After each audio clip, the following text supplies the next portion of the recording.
Assalamu alaikum warahmatullahi wabarakatuh. Ashama akkam jirtu hordoftoota channelii YouTube Abdul App. Kaleessa video TikTok akkamitti akka edit goonu waliin ilaallee turre. Har'ammoo suuraa isaa akkamitti akka dalagnu waliin ilaalla haga dhuma barnoota kanaatti turtii gaarii. Akkuma seensa video irratti isinii ibsirratti kaleessa yookaan video darbe irratti akkaataa video TikTok edit itti goonee fayyadamnu waliin ilaallee turre. Har'ammoo Pixel Lab fayyadamuudhaan akkamitti akka suuraa isaa hojjennu waliin ilaalla.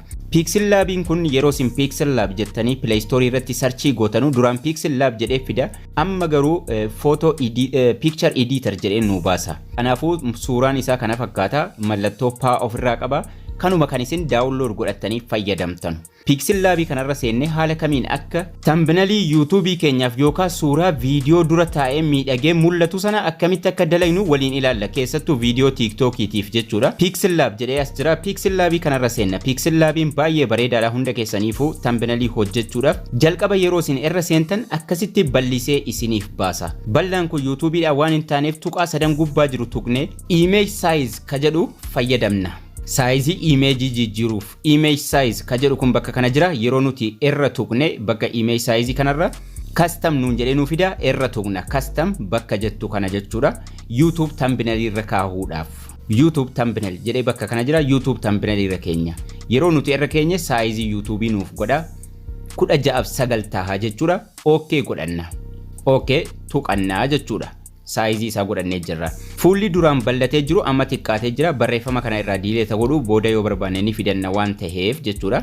Sanaan booda background isaa adii haa godhume. Mallattoolee as jiran kana keessa kan arfaffaarra jiru kana tuqeen color ka jedhu kun jalqaba isaarra jira. Colorii kanarra tuquudhaan ammallee color ka jedhutti deeffadha. Color isaa adii godha. Halluu adii haa fayyadamu. Halluu duuba isaa taa'u kana halluu waan feene godhachuu dandeenya. Sanaan booda erga akkasitti background jijjiirrannee booda ida'uun gubbaa jira. Ida'uu kana tuqannaa jechuudha. From gallery waan jedhu fayyadamnee suuraa fidachuudhaaf suuraa fidachuu eegallaa jechuudha. Ida'uu gubbaa kana jiruun tuqa. Sanaan booda from gallery jedhee gidduu isaarra jira. From gallery ka jedhu kana tuquudhaan suuraa tokko filadhee dhufaa jechuudha. Suuraa screenshot godhattu suuraa TikTok dhuma video TikTok fayyadamtan irraa screenshot godhanne walitti finne adii cinaaf cinaasaa jiru kan haballeessu isa yoo suuraa qofitti godhattan garuu waan crop godhattaniif hin qabdanu okay godheen guddisee fidee kaawwadha. Suuraa TikTok jara akkasii kana yeroo hojjennu background balleessuu nun barbaachisu. Ammallee erga kana bakka qabsiifanne ida'uu tuqna from gallery tuquudhaan amma suuraa lammaffaa fudhadhee dhufa. Suuraa sadii suuraa gidduudha babbareedaa fudhannee jechuudha. Video TikTok 10 yoo hojjenne suuraa sadii kan babbareedu keessaa fudhachuudhaan gurguddifnee finne wal cinaa keenya suuraa sadanuu jechuudha. Amma suuraa lammaffaa fidee galfadheen jira xiqqoosii guddiseen fidee kahaa. Suuraa ittaanus fideen dabaladhaa jechuudha. Suuraa sadaffaa bakka sadii akka ni gahutti kaahuu qabna. Sadaffaa ammas ida'uu tuqnee from gallery tuquudhaan amma suuraa sadaffaa fidee dhufa crop godheen haga suuraa qofa irraa fayyadama. Backgroundin kan nan barbaachisu waan ta'eef kanallee xiqqoosii guddiseen geessee kaawwadha. Yoo bakki ta'uu dide bakka wal jijjiiruu ni dandeenya. Yoo bakki wal bira deemuu dide suuraa sana tokko gidduu fiduudhaan tokko gara moggaa geessuudhaan bakka wal jijjiirree sirriitti kaawwannaa jechuudha suuraalee kana. Suuraalee kana erga sirriitti kaawwannee booda mallattoo TikTok yoo nu barbaachise TikTok icon jedhattanii download gochuu ni dandeessu. Sanaan booda ida'uu tuqeen from gallery jechuudhaan mallattoo TikTok fudhee dhufa. Mallattoo TikTok yoo irra kaa'u na barbaachise jechuudha. TikTok icon jettanii internet irraa download godhachuu dandeessu. Bakka feetan bakka irra taa'uu mala jettanirra geessitanii kaa'uu dandeessu. Waa tokko rakkina hin qabu. Suuraa TikTok icon jettanii tuma download godhattu. Suuraa TikTok irra keenyee jirra. Ida'uu tuqnee yoo barreeffama nu barbaachise text ka jedhu ka jalqabaa kana irra tuqanna. Text yoo itti galchuu nu barbaachise jechuudha. Text amma dhufee jira. Garuu kalara isaa booda nu jijjiiruu nu barbaachisa. Sanaan booda mallattoo qalamaa kana tuquudhaan ammallee qalama lammaffaa kana tuqna irratti barreeffanna. New text ka jedhu kana irraa haquudhaan jechuudha. Ka jalqaba irra dhufe kana irraa haqna. Sanaan booda Oromoo TikTok waan barbaanne jennee irratti barreeffanna. Yoo barreeffama nu barbaachise. Garuu namni irra jiru nama Oromoo waan ta'eef suuraa TikTok irra keenyaan gahaadhuma nu barbaachisa taanaan garuu irratti barreessina. Irratti barreessine kalara isaa jijjiiruu ni dandeenya. Kalara irra jijjiiruudhaaf egaa mallattoo qubee A kana tuqnee ka jala kana jiran kana yeroo gara harka bitaa keenyaatti haxoofne kalar wanni jedhu nuuf dhufa. Kalar ka jedhu kun kunoo bakka kana jira. Kalarii suuraa kana wajjin deemu itti jijjiirree ilaalla. kalarii adda addaa jira. Kalarii sana itti jijjiiruudhaan barreeffamicha xiqqoo si guddifanna jechuudha. Kalarii adda addaa erga itti jijjiirree booda foontii isaas jijjiiruu dandeenya. Garuu akkasittis yoo sirriitti mul'achuu dide baakgiraawundii itti jijjiiruun dirqama tahaa jechuudha. Kalarii isaa kalara biraa wayii goone gurraacha godhe baakgiraawundii biraa itti jijjiiru. Achuma mallattoo A jala baakgiraawundi ka jedhu jira. Baakgiraawundi mallattoo taatiin jira. Irra tuqee mee kalara gurraacha wajjin deemuu danda'u kabira irra haa godhu duuba isaa jijjiiruu jechuudha. Waan duuba isaa taa'u. Maaliif waan suuraa sanaa wajjin ifee hin mul'anneef. Amma sirriitti ifee mul'ata erga baakgiraawundi keelloo kana itti goonee jechuudha. Tambiinalii yuutuubii hojjechuu kanaan dura bareechee barnoota hedduudhaan agarsiisee jira jedhee yaada.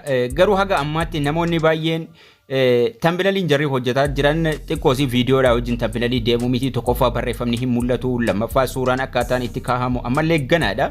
Kanaafin barumsa kana irra deddeebi'ee isinii qabadhee dhufaa jira jechuudha. Baakgiraawundii isaa gara barbaadanitti, kalarii isaa gara barbaadanitti haga inni bareechee ifee mul'atutti yookaan suuraadhaa wajjin isinii deemutti irra deddeebitanii jijjiirtanii ilaaltu jechuudha. Baakgiraawundii jijjiiraa, baakgiraawundii barreeffama jala kalara jiru jechuudha. Akkasuma kalara barreeffamaa jijjiiraa haga waa waliin deemu argattanitti jijjiiruu dandeessu. Waa tokko waan rakkina qabu miti kuni. Kana sirriitti barnoota kutaa darban irratti agarsiisee jira. Akkasuma foontii barreeffamaa akkamitti akka jijjiirrannu yookaan immoo piiksel laabii keessatti dabalannee haaraa gadi buufannu sanallee sirriitti bal'inaan agarsiisee jira. Erga akkasitti qopheeffannee booda seevii godhachuudha. Mallattoo TikTokii yoo irra keenyaan gahaadha. Seeviin kun ni jira gubbaarra isa tuquudhaan save as image ka jedhu jala isaa jira. Save as image tuqannee jala dhufnee foormaatii isaa irra tuquudhaan PNG irra godhanna. PNG'n saayizii suuraa waan ta'eef sanaan booda save to gallery godhanna jechuudha. Gara gallery keenyaa yeroo deemnu sirriitti suuraan sun haala kanaan dhufee jira. Irra kaa'uu barbaannaan YouTube Studio keessa seennee erga viidiyoocha upload goone yookaan yeroo upload goonu viidiyoochi YouTube Studio keessatti ni ba'a. Mallattoo qalamaa tuqnaa suuricha irra tuquudhaan mallattoo qalamaa lammaffaa tuqanna ammallee sanaan booda change ka jedhu kun jala isaa jira. Change irra tuqna jechuudha. Suuraa viidiyoo sanarra taa'u dura isaa taa'u. Anamma kan barumsa duraa irratti isin agarsiisaa waan ta'eef sanaan booda erga suuricha filannee booda gaalarii keenya keessa deemnee dan ka jedhu gubbaa irra jira. Danii godhannaa jechuudha. Danii goone ammallee save ni dhufa. Save godhanna.